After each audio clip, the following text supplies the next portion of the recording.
Recordações da mediunidade. O complexo obsessão, parte A.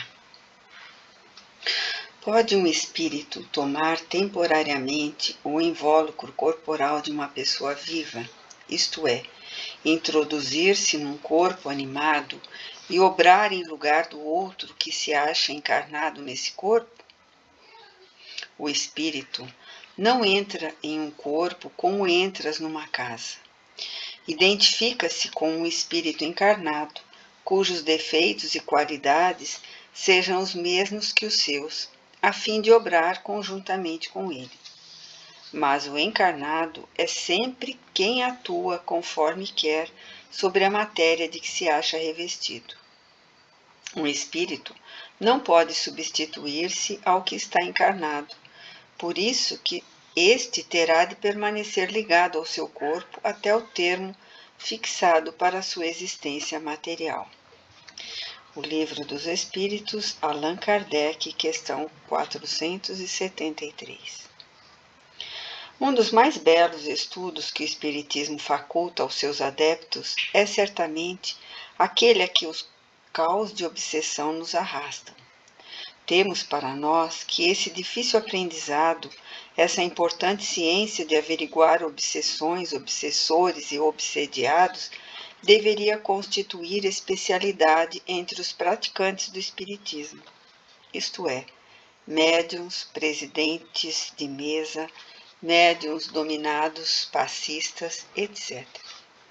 Assim como existem médicos pediatras, oculistas, neurologistas, etc., etc. Também deveriam existir espíritas especializados nos casos de tratamento de obsessões, visto que a estes será necessária uma dedicação absoluta a tal particularidade da doutrina para levar a bom termo o mandato. Tal ciência, porém, não se poderá limitar à teoria, requerendo antes paciente e acurada observação acerca dos casos de obsessão que se apresentem no limite da ação de cada um, pois é sabido que a observação pessoal, a prática no exercício do sublime mandato espírita enriquece de tal forma os nossos conhecimentos a respeito de cada caso com que nos defrontamos, que cada um deles, ou seja, cada obsediado, que se nos depare em nossa jornada de espíritas, constituirá um tratado de ricas possibilidades de instrução e aprendizado, visando a cura, quando a cura seja possível. Tantas são as modalidades, as espécies de obsessão que se nos tem deparado durante o nosso longo tirocínio de espírita e médium, que certamente, para examiná-las todas, na complexidade das manifestações e origens, precisaríamos organizar um compêndio. Nessa ligeira anotação, portanto, preferiremos tratar de alguns casos da nossa observação pessoal, nos quais agimos como médium, às vezes, ou como conselheiro de ambos os implicados no fenômeno, isto é, o obsessor e o obsediado. Mas antes que entremos diretamente na exposição que pretendemos tentar, preferimos reportar-nos ao mestre por excelência do Espiritismo, Allan Kardec, cujas sensatas advertências não foram jamais desmentidas pela observação dos seus seguidores até o presente momento. Em O Livro dos Espíritos, vemos ainda os seguintes ligeiros esclarecimentos, que pedimos vênia ao leitor para transcrever, visto que nunca serão demasiado o estudo e a meditação sobre qualquer ponto importante da doutrina espírita, se é que nela existem pontos menos importantes, uns do que outros. Assim, relembremos, além da questão 473, acima citada, também as de número 474 e seguintes. Pergunta Allan Kardec aos instrutores espirituais que ditaram aquele código de ouro. 474. Desde que não há possessão propriamente dita, isto é, coabitação de dois espíritos no mesmo corpo, pode a alma ficar na dependência de outro espírito, de modo a se achar subjugada ou obsediada, ao ponto de a sua vontade vir a achar-se, de certa maneira, paralisada? E o instrutor espiritual respondeu: sem dúvida, e são esses os verdadeiros possessos. Mas é preciso saibas que essa dominação não se efetua nunca sem que aquele que a sofre o consinta, quer por sua fraqueza, quer por desejá-la. Muitos epilépticos ou loucos, que mais necessitavam de médico que de exorcismos, têm sido tomados por possessos. 475. Pode alguém por si mesmo afastar os maus espíritos e libertar-se da dominação deles? Sempre é possível a quem quer que seja subtrair-se a um jugo, desde que com vontade firme o queira. 476. Mas não pode acontecer que a fascinação exercida pelo mau espírito seja de tal ordem que o subjugado não a perceba? Sendo assim, poderá uma terceira pessoa fazer que cesse a sujeição da outra? E nesse caso, qual deve ser a condição dessa terceira pessoa? Sendo ela, a terceira pessoa, um homem de bem, a sua vontade poderá ter eficácia, desde que apele para o concurso dos bons espíritos, porque quanto mais digna for a pessoa, tanto maior poder terá sobre os espíritos imperfeitos, para afastá-los, e sobre os bons para os atrair. Todavia, nada poderá, se o que estiver subjugado não lhe prestar o seu concurso. Há pessoas a quem agrada uma dependência que lhes lisonjeia os gostos e os desejos.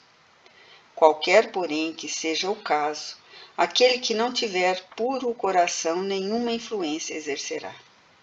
Os bons espíritos não lhe atendem os chamados e os maus não o temem. 477. As fórmulas de exorcismo têm qualquer eficácia sobre os maus espíritos? Não. Estes últimos riem e se obstinam quando veem alguém tomar isso a sério. 478. Pessoas há animadas de boas intenções e que, nada obstante, não deixam de ser obsidiadas. Qual então o melhor meio de nos livrarmos dos espíritos obsessores? Cansar-lhes a paciência. Nenhum valor lhes dar as sugestões. Mostrar-lhes que perdem o tempo. Em vendo que nada conseguem, afastam-se. 479. A prece é meio eficiente para a cura da obsessão? A prece é em tudo um poderoso auxílio, mas crede que não basta que alguém murmure palavras para que obtenha o que deseja. Deus assiste os que obram, não os que se limitam a pedir. É, pois, indispensável que o obsediado faça, por sua parte, o que se torne necessário para destruir em si mesmo a causa da atração dos maus espíritos.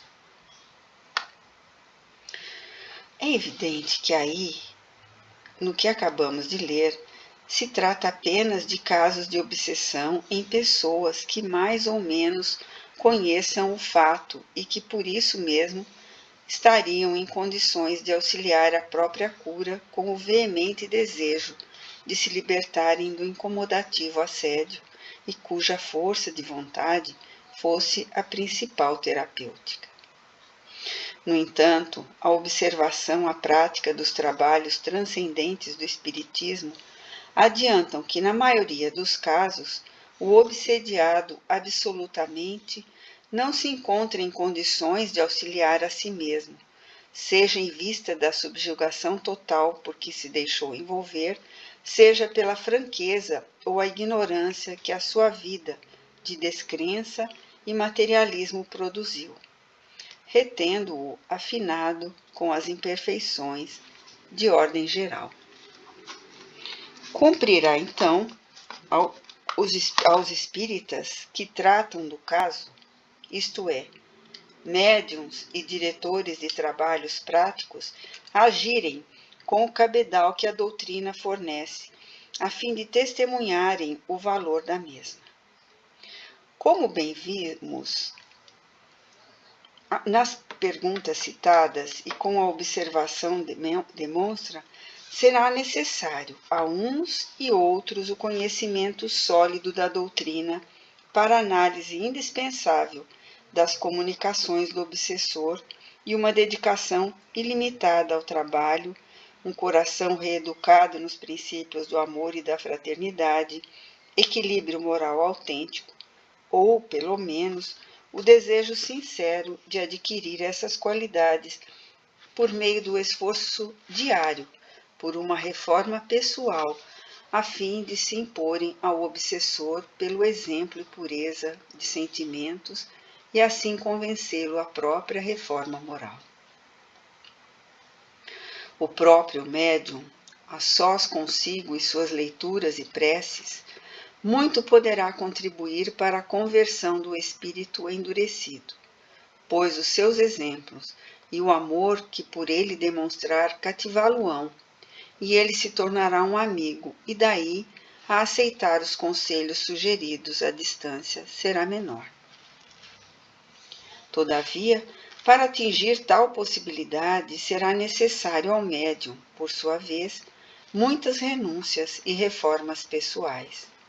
Fé inquebrantável, assistência espiritual comprovada e segura, e a possibilidade de permanecer em condições vibratórias, mentais e físicas satisfatórias, constante e diariamente, e não apenas nos momentos em que se sentar à mesa da comunhão com o invisível para o desempenho do seu sagrado mandato, pois do elevado e criterioso desempenho dos médiuns depende o êxito das reuniões espíritas em geral e das curas das obsessões em particular.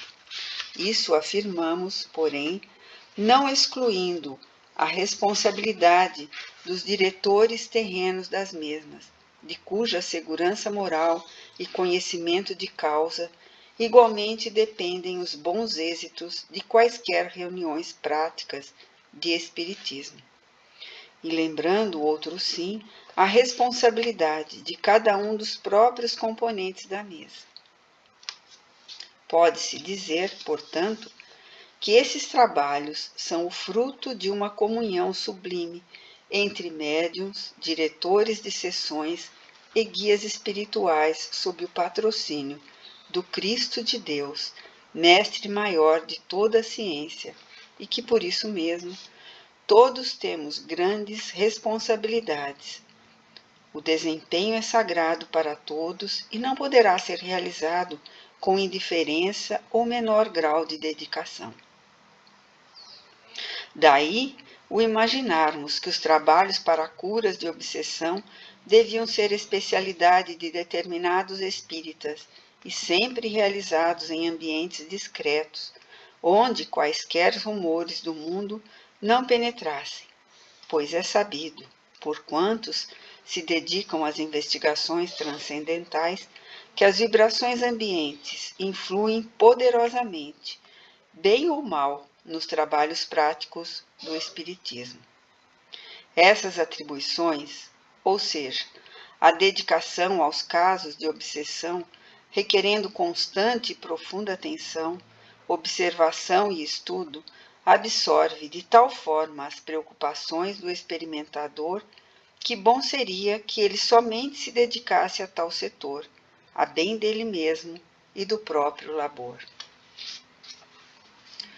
No capítulo 28 de O Evangelho segundo o Espiritismo, item 6, na prece para o começo da reunião, existe a seguinte advertência, a qual sensatamente instruiria os médiuns que a estudassem com o coração atento, e também aos respectivos diretores, pois a instrução espírita não pode perder de vista nenhum detalhe que vise a solidificá-la. Bons espíritos, que vos dignais de vir instruir-nos, tornai-nos dóceis aos vossos conselhos. Preservai-nos de toda ideia de egoísmo, orgulho, inveja e ciúme. Inspirai-nos indulgência e benevolência para com os nossos semelhantes, presentes e ausentes, amigos ou inimigos. Fazei, em suma, que, pelos sentimentos de que nos achemos animados, reconheçamos a vossa influência salutar. Dai aos médiuns que escolherdes para transmissores dos vossos ensinamentos consciência do mandato que lhes é conferido e da gravidade do ato que vão praticar, a fim de que o façam com o fervor e o recolhimento precisos. Entretanto, nem todos os obsessores são verdadeiramente maus, e de muitos deles poderemos fazer amigos espirituais nossos, por meio do bom tratamento fraterno que lhes dispensarmos. Lembramo-nos aqui que um desses obsessores, com o qual travamos conhecimento durante certos trabalhos para curas de obsessão, realizados na antiga casa espírita da cidade de Juiz de Fora, no estado de Minas Gerais, o qual dizia, quando presidindo nós as sessões, o exortávamos a abandonar a infeliz atitude de perseguidor do próximo, usando então expressões quase integralmente idênticas às aqui lembradas. Perdoe, minha querida, é com pesar que a contrario. Peça-me outra coisa qualquer, e eu atenderei com o coração nas mãos. Peça-me que seja bom e caridoso para com qualquer outra pessoa, que ore pelos que sofrem, como a vejo fazer aqui todos os dias. Peça-me seja o que mais for, e me esforçarei por atendê-la. Mas não me peça para desviar dele, o obsediado, o castigo que tanto merece, porque isso está além das minhas possibilidades. Se a senhora soubesse o que ele me fez, da sua pessoa, isto é, a senhora, tão meiga para mim nas suas orações, tão afetuosa, tão boa para os meus companheiros de desgraça, eu gosto muito, muito mesmo. Ser-lhe-ei eternamente grato pelo bem que me vem prestando. Estarei pronto a servi-la em qualquer emergência em que lhes puder ser útil, mas a ele não. Eu o odeio com todas as forças do meu coração, ultrajado pela maldade dele, e não o pouparei. O teu drama foi vivido há tantos anos, meu amigo. Por que retê-lo nas recordações para continuar sofrendo seu amargor? Não seria mais consolador procurar perdoar e esquecer, concedendo tréguas ao coração sofredor para tentar a felicidade na prática do amor fraterno? Revidamos nós, mas pareceu não ouvir a nossa insistência, pois continuou a frase interrompida. Sim, minha querida, somente 2 lugares lhe assentam bem como residência: o hospício, onde presentemente se acha, ou a cadeia, pois a ambos eu conheci por culpa dele. É um miserável, acredite, é pior do que eu e merece o que está sofrendo. Esse obsessor, como se vê, não era dos mais endurecidos, visto que admitia atitudes amáveis para outrem que não o seu adversário, e era sincero, declarando que a este não abandonaria, em vez de mistificar, concordando em se afastar do mesmo apenas no intuito de se livrar de nossa impertinência, como muitos outros o fazem. E quer nas sessões práticas que não realizávamos, quer a sós durante a vigília ou em nossos transes de despreendimento, demonstrou sempre grande respeito e mesmo afeto por nossa pessoa. Em certa ocasião, quando as dores de uma grande provação nos assaltaram, tivemo-lo ao nosso lado tentando algo para o nosso alívio, qual bom amigo terreno que, apesar de não ser personalidade propriamente virtuosa, é capaz de bem-querer e favorecer um amigo. Cerca de um ano mais tarde, no entanto, cansou-se de praticar a vingança. Envergonhou-se do próprio procedimento e, porque já estivesse adquirido conhecimentos razoáveis sobre o Evangelho e a doutrina espírita, graças à convivência com os componentes das aludidas sessões, arrependeu-se, abandonou a presa que se recuperou lentamente e despediu-se de nós para novos ciclos de progresso. Como bem se percebe, essa entidade permaneceu, reeducando-se nas sessões da antiga casa espírita, assistindo aos trabalhos práticos e aos estudos durante cerca de 2 anos, quando ensejos lhe foram renovados para observar o elevado ideal que movia aquelas criaturas, que outro desejo não possuíam, senão o de progredir na prática do bem e do amor a Deus.